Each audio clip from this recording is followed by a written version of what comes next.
Bien, pues vamos a compartir la palabra y le voy a pedir por favor que me acompañe en su Biblia en el primer libro de Reyes. Vamos a buscar el primer libro de Reyes. Vamos a ir al capítulo 3.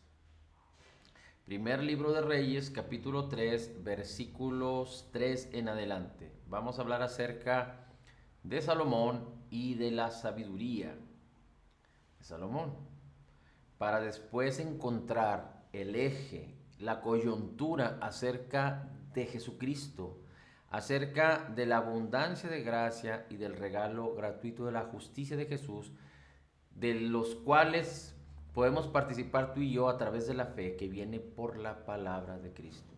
Dice así entonces el versículo 3.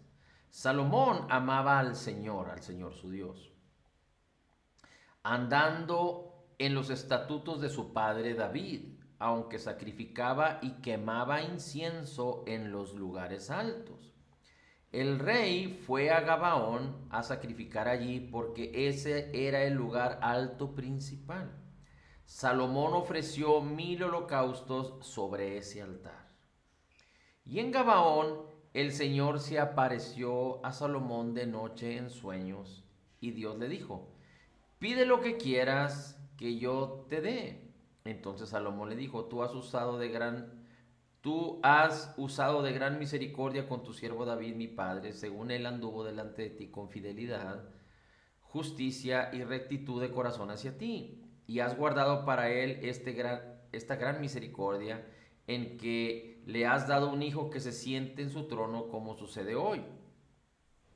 Dice: y ahora, Señor, Dios mío, has hecho a tu siervo rey en lugar de mi padre David, aunque soy un muchacho y no sé cómo salir ni entrar.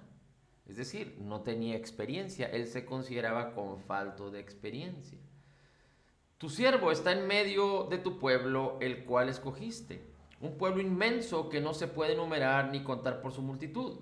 Da pues a tu siervo, le dice Salomón a Dios, un corazón con entendimiento, un corazón entendido, para juzgar a tu pueblo y para discernir entre el bien y el mal, pues ¿quién será capaz de juzgar este pueblo tan tuyo, tan grande?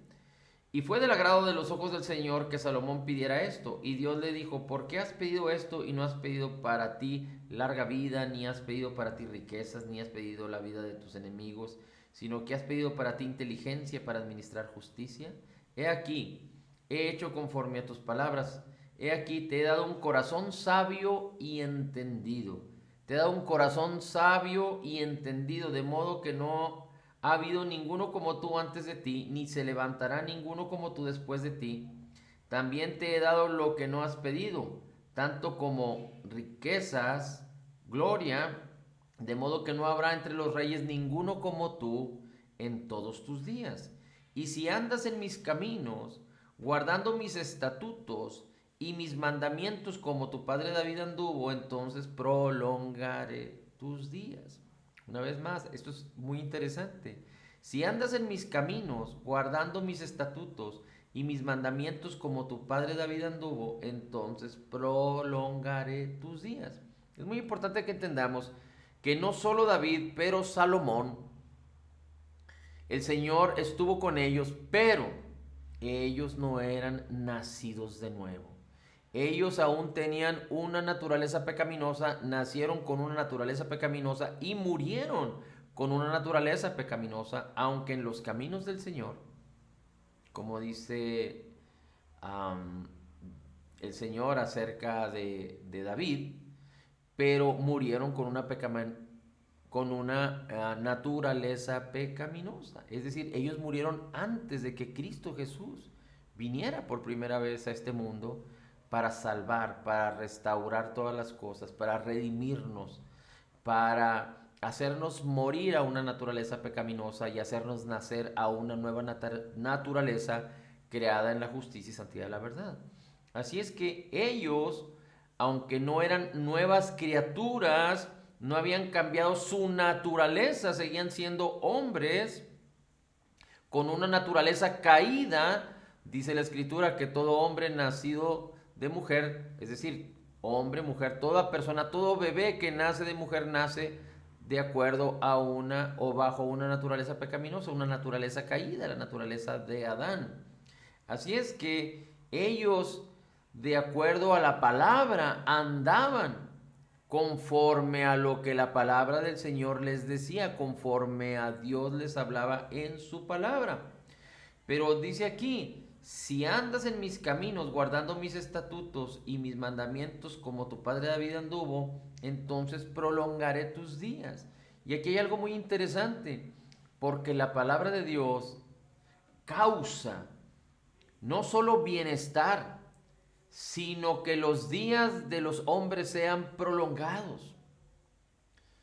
Dios no consideró en el principio que los hombres tuvieran, hombres, mujeres, el ser humano tuviera que morir temprano, sino antes bien. Aún en la caída, bueno, antes de la caída Dios diseñó eternidad para el hombre, pero después del pecado original entró la muerte, el pecado. Y entonces los hombres, por causa del pecado y por causa de la muerte, empezaron a morir. Adán y su mujer, bueno, el primero fue Abel, que fue asesinado por su hermano Caín, pero después naturalmente empezaron a morir, y aunque antes morían por muchos, duraban muchos años y después morían, Dios nunca tuvo la intención de que los hombres murieran jóvenes. Ahora, largura de días para el Señor es que tú y yo podamos cumplir nuestro propósito en esta vida. Naturalmente hablando, muchos hablan de ciertas edades. Por ejemplo, el salmista en el Salmo 90 habla acerca de que las personas tienen un promedio de vida, digamos que de 70 años, y aún los más fuertes de 80. Pero el salmista está hablando de acuerdo a la consideración bajo el pacto en el que se encontraba la humanidad en ese entonces. Era un pacto que no era un pacto como en el que estamos tú y yo, el nuevo pacto en Cristo. No era un pacto en donde su cuerpo y su alma pudieran ser vivificados por lo que había dentro de ellos, por su ser interior, por su nueva naturaleza. Pero era un pacto, aunque de bendición del Señor, pero está hablando acerca del pacto de la ley de Moisés, que no justificaba a los hombres, pero que manifestaba que el hombre era pecador y que el hombre no podía salvarse por sí mismo a través de intentar justificarse por la ley, a través de intentar cumplir la ley. Así es que bajo la ley, dice el salmista, la edad de los hombres es de 70 y 80, pero bajo la gracia no hay un límite. Y podríamos hablar de 90, 100 años. Hay quienes dicen que 120 años. Abraham vivió más de 120 años. Moisés inclusive vivió 120 años. Y aunque muchos consideran las estadísticas que se dan hoy en día para saber la edad promedio del hombre, hay una gran diferencia entre los hombres y las mujeres que no son creyentes, que no son nacidos de nuevos, y los hombres y las mujeres que nacidos de nuevo son, y que permiten que la palabra, porque Cristo mora en nosotros, porque la palabra mora en nuestro interior, pero necesitamos que nuestra alma y nuestro cuerpo lo sepan. Necesitamos que nuestra mente sea renovada para que nuestro cuerpo y nuestra alma sea transformada, que vivan en la armonía de la palabra. Y todo aquel creyente nacido de nuevo que pueda vivir en la armonía de la palabra va a prolongar sus días. ¿Y cuál es el propósito de prolongar sus días? ¿Vivir en enfermedad? ¿Vivir en frustración? ¿Vivir en escasez? ¿Vivir con ataduras? ¿Vivir esclavo del pecado? ¿Vivir esclavo de las adicciones?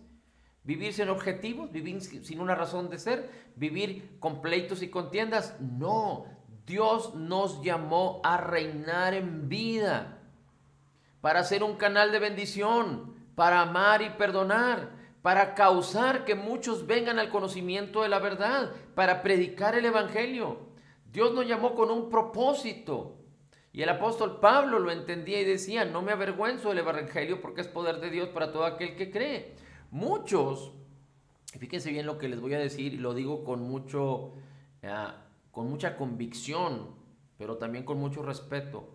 Muchos durante los primeros 50, quizás 60 años de su vida, hacen todo lo posible por manifestar sus virtudes y alcanzar todas sus metas y ser exitosos.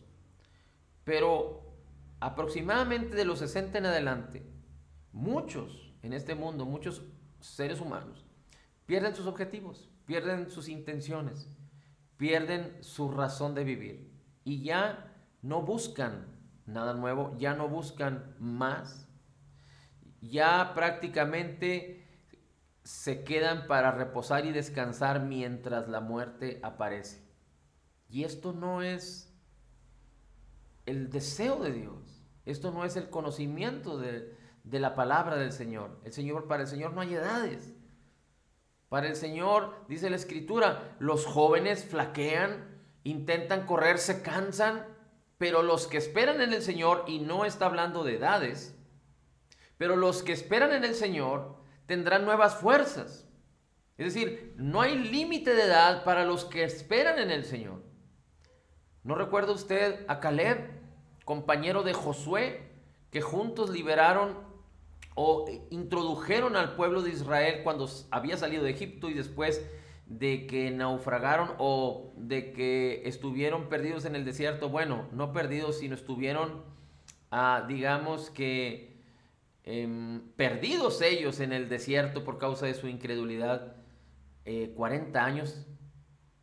Dios esperando que esa generación que había salido de Egipto falleciera para que la nueva generación entrara a la tierra prometida, y Josué y Caleb los introducen como líderes, y Josué entrega un territorio a Caleb, y Caleb tenía 85 años, y él fue e hizo guerra contra los gigantes y los venció, y tomó poder y autoridad.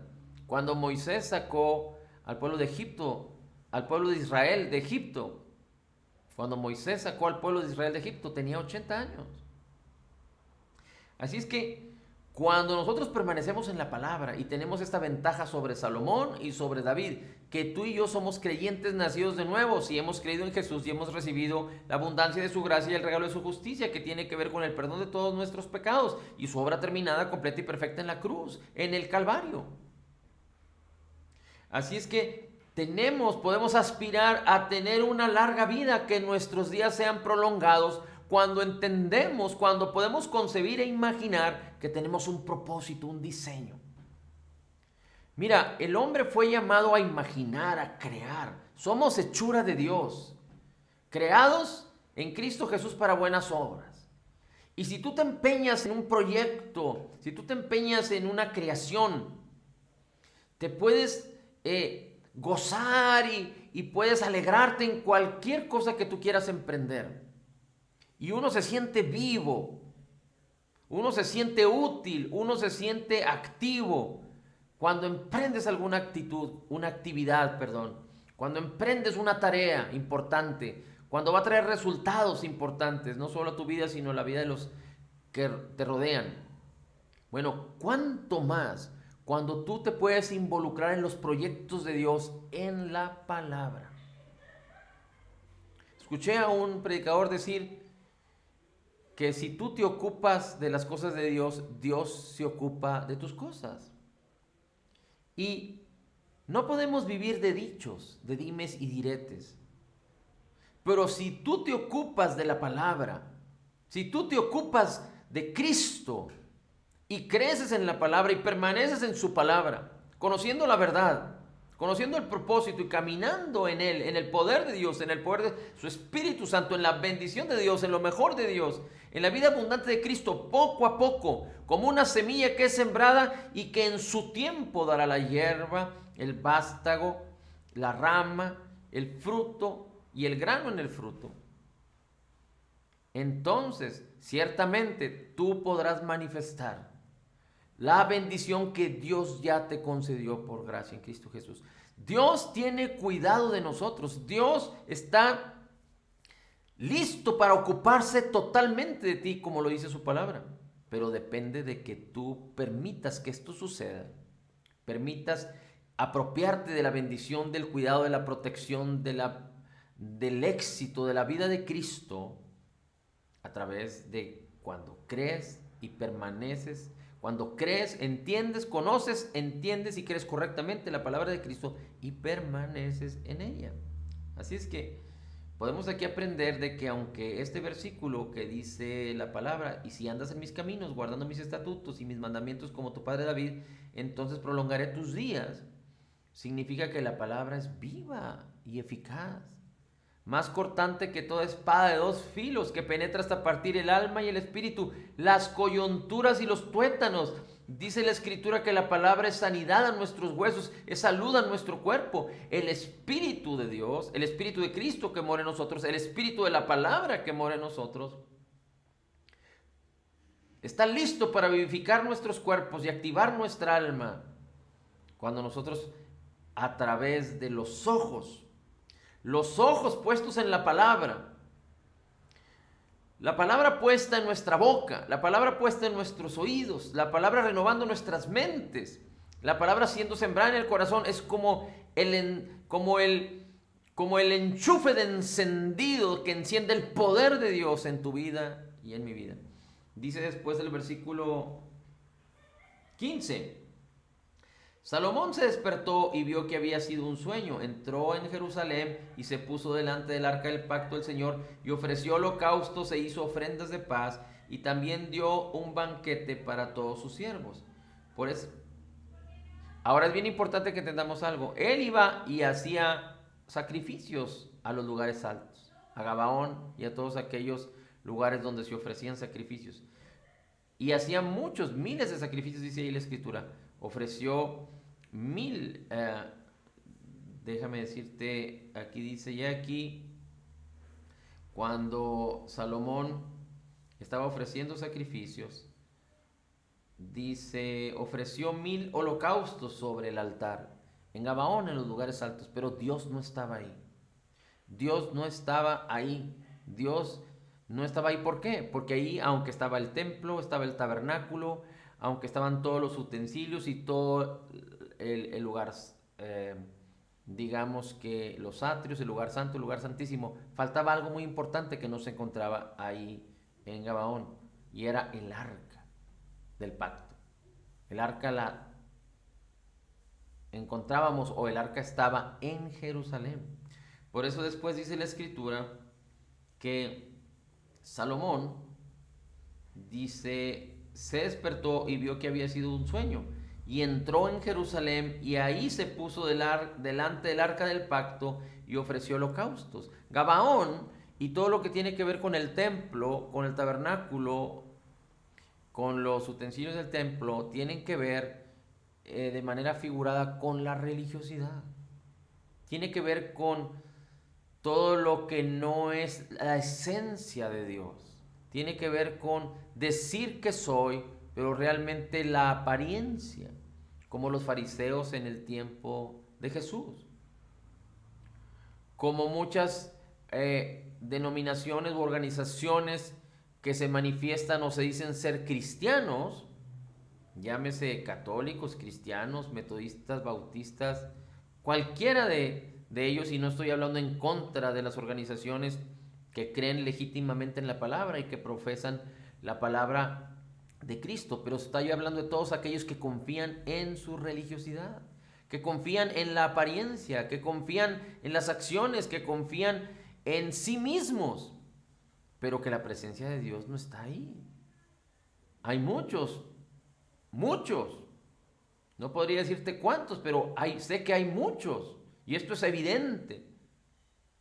Porque cuando suceden cosas muy importantes que sacuden a la iglesia, recuerda que la iglesia no tiene que ver con una organización, con un nombre de organización, con una denominación. La iglesia, el cuerpo de Cristo, somos todos los creyentes nacidos de nuevo en el mundo. Esa es la iglesia del Señor. Desafortunadamente, por cuestiones humanas, ha habido tantas diferencias, por cuestiones religiosas ha habido tanta separación entre los verdaderos creyentes nacidos de nuevo. Pero hay muchos en las organizaciones, en las denominaciones, en los templos, que asisten regularmente, continuamente, pero que la presencia de Dios no está en sus vidas. Y cuando hablo de la presencia de Dios no estoy hablando de que cantemos alabanzas y que la presencia de Dios descienda. Cuando hablamos de la presencia de Dios no estoy hablando de que dos se reúnan en su nombre y el Señor está ahí en medio de ellos. No estoy hablando de eso, estoy hablando de la presencia de Dios que se encuentra en nuestro interior. Es decir, cuando un hombre o una mujer es un creyente nacido de nuevo, la presencia de Dios se encuentra en nuestro interior porque un espíritu somos con Cristo. 1 Corintios 6:17 dice, el que se une con el Señor, un espíritu es con Él. Así es que la presencia de Dios mora en nosotros y cuando nos reunimos, cuando alabamos y adoramos, cosas grandes suceden. Pero la presencia de Dios no desciende, la presencia de Dios ya se encuentra en nosotros y se manifiesta entre nosotros. Pero hay muchos que no tienen esa presencia en su interior, que no son nacidos de nuevo, no son de Cristo, no tienen el Espíritu de Dios y aunque vayan a un templo, a una organización, a un lugar de reunión, pero si no tienen el Espíritu de Dios, no son de Cristo. Lo dice la Escritura. Romanos capítulo 8 lo explica también. El que no es de Cristo, el que no tiene el Espíritu de Cristo, no es de Cristo. Así es que es muy importante que nosotros consideremos que no se trata de que pongamos nuestros ojos en la religiosidad o en las apariencias o en las denominaciones o en los grupos, sino en Cristo. Y que sepamos que Cristo debe ser, Cristo es el todo y en todos. Él sostiene todas las cosas con la palabra de su poder, pero Él debe de ser el Señor de tu vida, Él debe ser el centro de tu vida. Y Dios, Cristo no puede ser el Señor de tu vida y el centro de tu vida si tú no le permites que lo sea a través de conocer, entender y creer correctamente la palabra y entonces morir. Es decir, permitir que la palabra te transforme cuando renueva tu mente y hace morir tu yo, el que tú te quieras justificar a ti mismo, el que tú quieras usar tus virtudes y tu yo humano para servir a Dios cuando esto no es posible. Bien, después dice el versículo 10, ya cuando el Señor le había dado un corazón entendido y un corazón sabio a Salomón. Versículo 16. Por este tiempo, dos mujeres que eran rameras vinieron al rey y se presentaron delante de él. Y una de las mujeres le dijo, oh mi señor, yo y esta mujer vivimos en la misma casa, y yo di a luz estando con ella en la casa. Y sucedió que al tercer día, después de dar a luz, esta mujer también dio a luz. Estábamos juntas, nadie de fuera estaba con nosotras en la casa, solamente nosotras dos. Y el hijo de esta mujer murió durante la noche porque ella se durmió sobre él. Entonces ella se levantó a medianoche, tomó a mi hijo de mi lado mientras tu sierva estaba dormida y lo puso en su regazo. Y su hijo muerto lo puso en mi regazo. Cuando me levanté al amanecer para dar el pecho a mi hijo, he aquí que estaba muerto. Pero cuando lo observé con cuidado por la mañana, vi que no era mi hijo el que yo había dado a luz. Entonces la otra mujer dijo, no, pues mi hijo es el que vive y tu hijo es el que está muerto. Pero la primera mujer dijo, no, tu hijo es el muerto y mi hijo es el que vive. Así hablaban ellas delante del rey. Entonces el rey, versículo 23, dijo, esta dice, este es mi hijo que está vivo y tu hijo es el muerto. Y la otra dice, no, porque tu hijo es el muerto y mi hijo es el que vive. Y el rey dijo, traedme una espada, y trajeron una espada al rey. El rey dijo, traedme una espada, y trajeron una espada al rey. Versículo 25. Entonces el rey dijo, partid al niño vivo en dos y dad la mitad a una y la otra mitad a la otra. Entonces la mujer de quien era el niño vivo, habló al rey, pues estaba profundamente conmovida por su hijo y dijo, oh mi señor, dale a ella el niño vivo y de ninguna manera lo mates. Pero la otra decía, no será mío ni tuyo, partidlo. Entonces el rey respondió y dijo, dad el niño vivo a la primera mujer y de ninguna manera lo matéis, ella es la madre. Cuando oyó todo Israel el juicio del rey, temieron al rey porque vieron que la sabiduría de Dios estaba en él para administrar justicia. La sabiduría de Dios estaba con el rey para administrar justicia. Así es que aquí vemos a dos mujeres. Ya entendimos la historia. El hijo de uno había muerto, el hijo de una había muerto, el hijo de la otra estaba vivo, pero la mujer del niño muerto intercambió a los niños para hacerse pasar y quedarse con el niño vivo. Cuando lo llevan al rey, establecen este asunto y como el rey vio que había controversia y que las dos decían que el niño era suyo, de acuerdo a la sabiduría de Dios, él actúa. Y lo que dice el rey primero es: tráiganme una espada. Y esto es muy interesante porque en el versículo 25 nosotros vamos a encontrar al Señor Jesucristo. En este versículo 25 en hebreo se encuentran 3 veces un conjunto de letras en hebreo que tienen que ver con la primera letra y la última letra del alfabeto hebreo. Se las voy a nombrar, no necesito que se la aprendan, pero se la voy a nombrar para que usted lo tenga en consideración. Una de ellas es la letra Aleph, es la primera letra del alfabeto hebreo. Y la última letra del alfabeto hebreo es la letra Tav. Así es que en la descripción en hebreo de este versículo 25 se encuentra 3 veces en conjunto, es decir, digamos como la preposición de que nosotros tenemos, de, o en, es decir, 2 letras.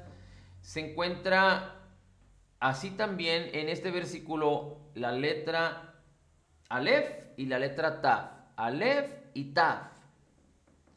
La letra Aleph, cada letra del lenguaje hebreo tiene asignado un número, pero también tiene asignada una figura, un dibujo, digámoslo así, y tiene un significado. Normalmente, la letra, déjeme le digo aquí qué es lo que significa. La letra Aleph tiene que ver con fuerza. La letra Aleph tiene que ver con victoria. Déjeme ver si lo había encontrado por aquí para leérselo, lo que significan. Y la letra final, la última letra, tiene que ver con pacto. Tav y Aleph. Aleph y Tav. Entonces, ¿por qué es interesante esto? ¿Por qué es importante esto? Porque Dios no se equivoca cuando describe su palabra. Recuerde que la palabra de Dios no fue dada para el raciocinio, para la mente, sino para el corazón del hombre. Así es que es muy importante que entendamos que Dios es perfecto y si Cristo sostiene todas las cosas con la palabra de su poder, esto significa que la palabra de Dios es poder, es viva y eficaz. La palabra de Dios es viva y eficaz. Así es que Aleph y Tab son parte del alfabeto hebreo y es la primera letra y la última letra. La primera letra tiene que ver con Aleph y la última con Tab. Permítame un segundito nada más para observar algo aquí. ¿Y esto qué tiene que ver con Cristo? Bueno, pues es muy interesante porque si nosotros vamos al Apocalipsis, en el Apocalipsis, en el capítulo 21 y en el capítulo 22, usted va a encontrar la siguiente expresión. La siguiente expresión dice así: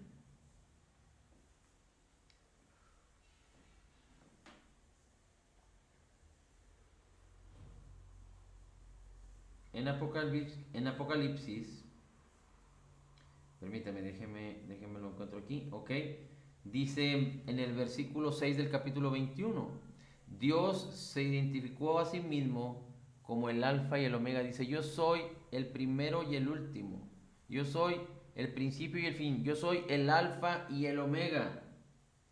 Dice en el versículo 22:13, yo soy el alfa y el omega, el principio y el fin, el primero y el último. Ahora recuerde que el Nuevo Testamento fue escrito en griego, pero los que escriben en griego o el que recibe la revelación, por ejemplo, Apocalipsis, es el apóstol Juan. El apóstol Juan tenía como su lenguaje original el hebreo o el arameo.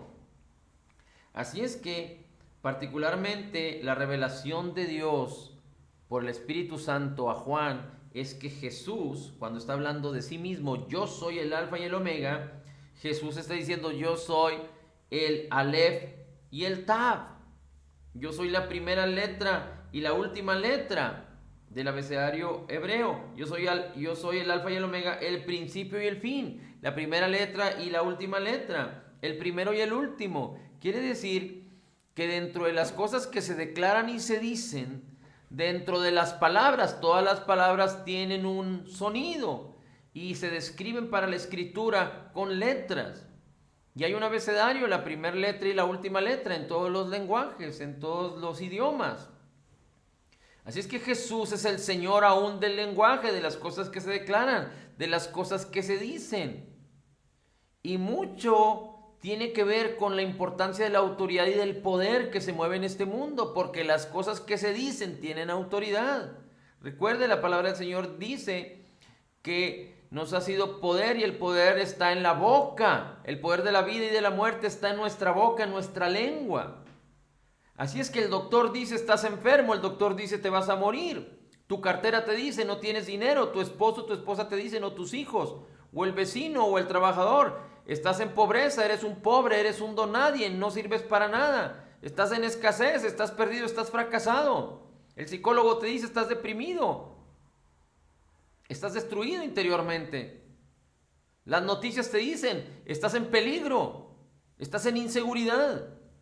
Palabras, palabras, palabras, palabras. Y cada una de esas palabras causan imágenes, causan escenarios. Y tú concibes los escenarios, las imágenes, las experiencias por causa de las palabras. Las experiencias también se transforman en palabras. Pero Jesús es Señor. Jesús tiene la última palabra, la primera y la última.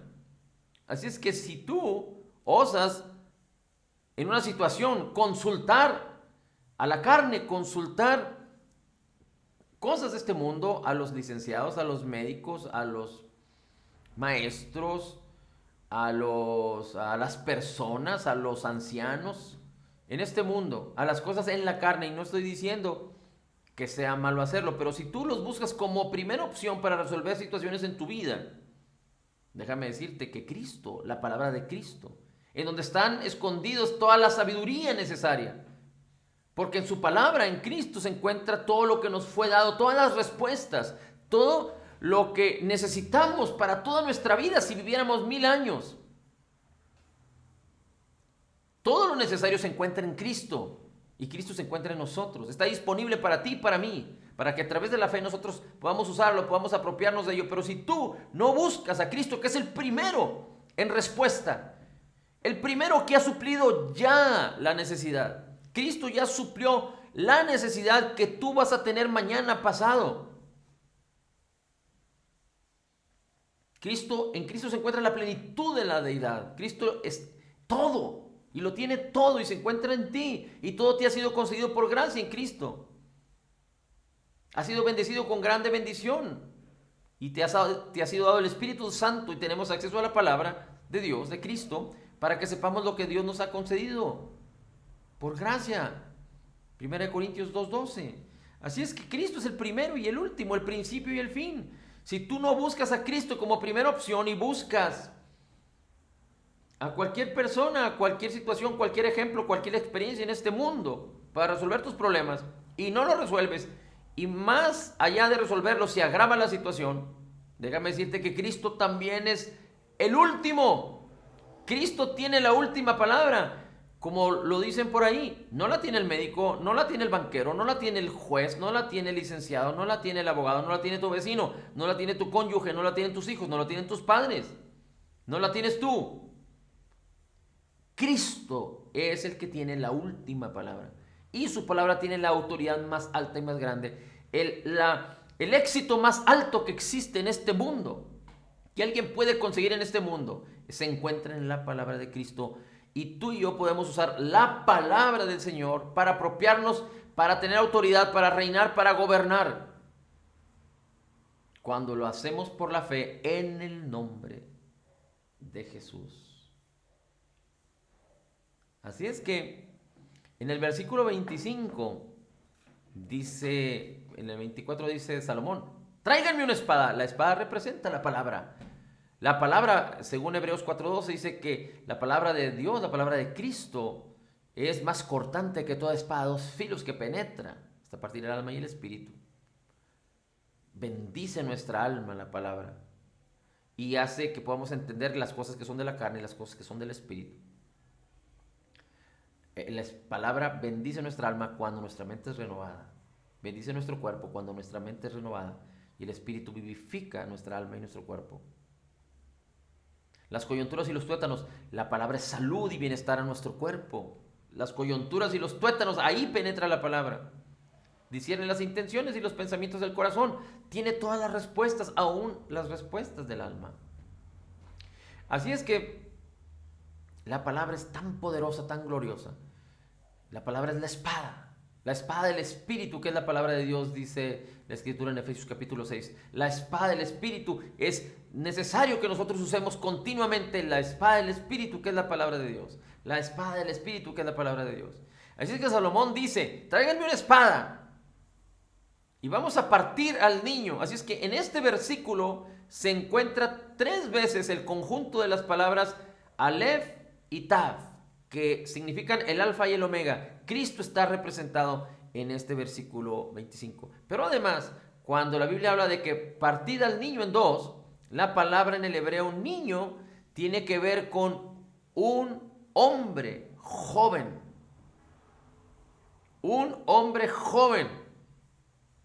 Cristo murió siendo un hombre joven. Un hombre maduro pero joven a los 33 años.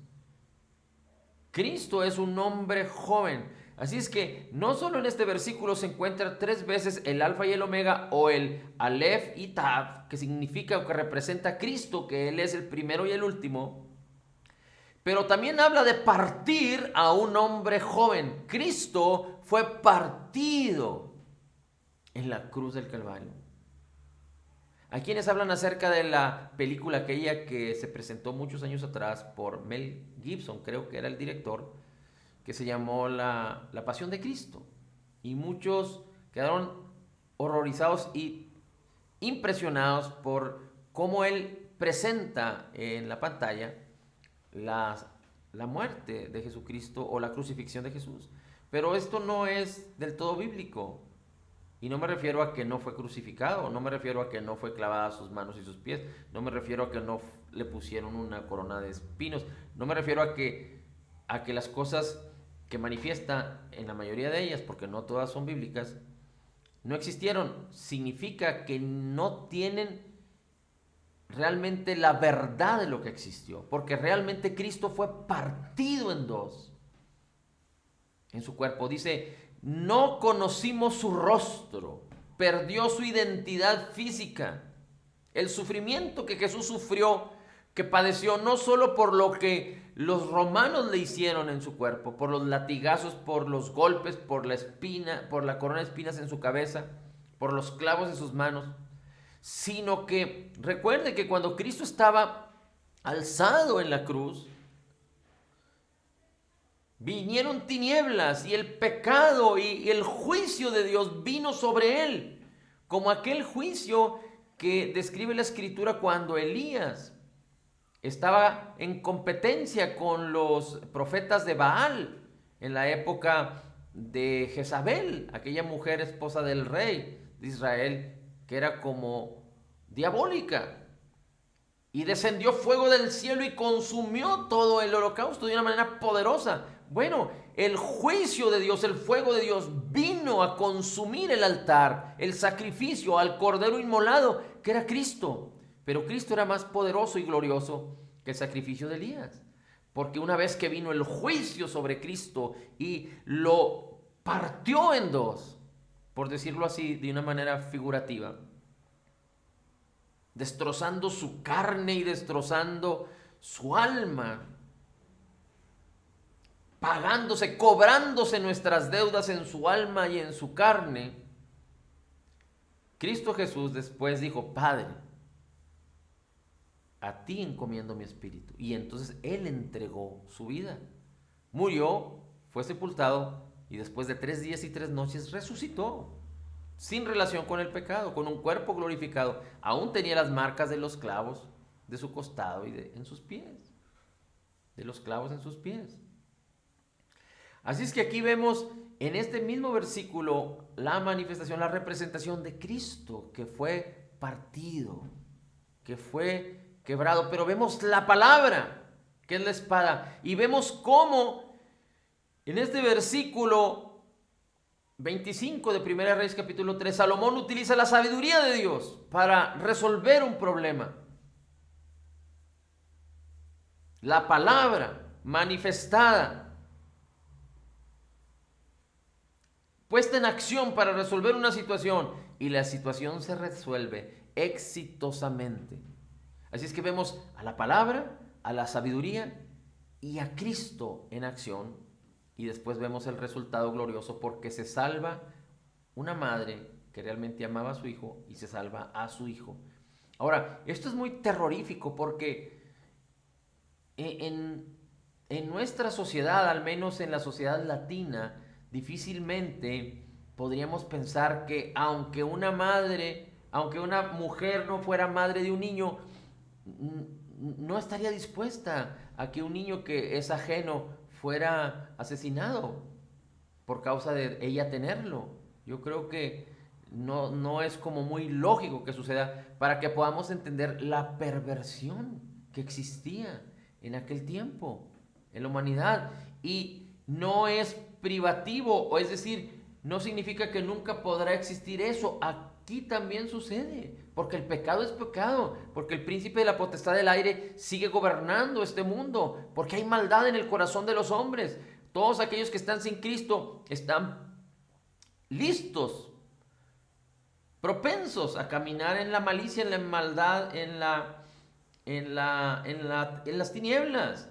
Y vamos a terminar con esto. Dice la Escritura en Mateo capítulo 10, versículo 16. Dice: yo os envío como ovejas en medio de lobos. Sed pues prudentes como serpientes y sencillos como palomas. Estamos entre lobos, estamos en un mundo caído, en un mundo en donde cualquier persona puede actuar de manera inesperada, de manera perversa. Pero dice la Escritura que Dios nos ha puesto aquí en medio de lobos para ser sabios como serpientes y sencillos como palomas. Dice para ser prudentes como serpientes.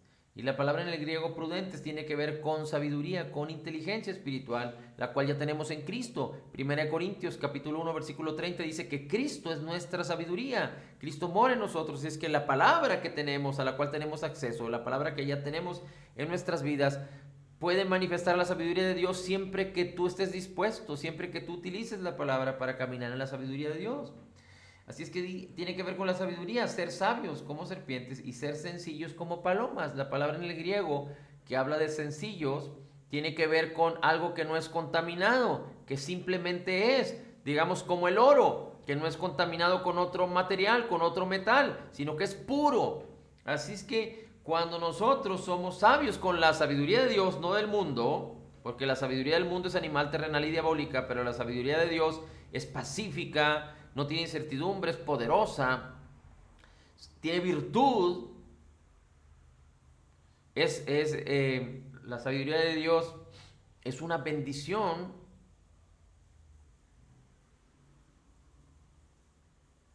Entonces, y no nos contaminamos con otro sistema de pensamientos, sino que vamos directamente a ser instruidos y enseñados y edificados por la palabra. Entonces podemos manifestar lo que somos, la sabiduría de Dios y la pureza del Espíritu de la palabra que hay en nosotros para nosotros caminar en sabiduría y ser y actuar como conviene. Esto es muy, muy importante. Así es que dice, por ejemplo, Proverbios capítulo 26, versículos 18 y 19. Como el enloquecido que lanza teas encendidas, flechas y muerte, así es el hombre que engaña a su prójimo y dice, ¿acaso no estaba yo bromeando? No podemos considerar que las cosas que suceden en este mundo son inofensivas. No podemos considerar que así como estamos bien y que no necesitamos de nada más. Gracias al Señor que nos permitió estar en este ministerio en donde podemos compartir y predicar prácticamente todos los días. Gracias a Dios porque nos permite estar atentos a este ministerio en donde Dios causa que podamos escuchar, que podamos recibir, discernir la palabra y sembrarla en el corazón.